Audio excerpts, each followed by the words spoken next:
In this video, I will be showing you how to block spam on AOL mail. So let's go ahead and dive into the video since the process is quite easy. Go and open up a web browser first and make sure to log into your mail account for AOL.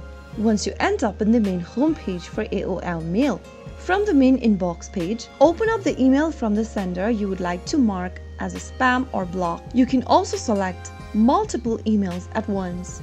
Click on the little box appearing on the left-hand side of your mail, and then once you make the selection, click on the spam button at the top of the screen in order to mark the specific email as spam. This will mark the selected email as spam and move them to your spam folder. Once you do that, AOL Mail will learn from this action and improve its spam filters to better identify similar messages in the future. Once you do that, you will be able to block unwanted spam emails and protect your inbox from clutter, reduce the risk of falling victim to scams or malware, and ensure you that you only receive relevant and legitimate emails.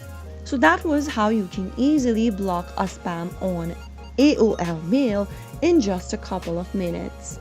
If you found the video to be helpful, go ahead and give us a thumbs up. Don't forget to subscribe to the channel by hitting the subscribe button. Also press on the notification bell so that you'll never miss another upcoming upload from us. I will see you again in the next episode. Thanks for watching.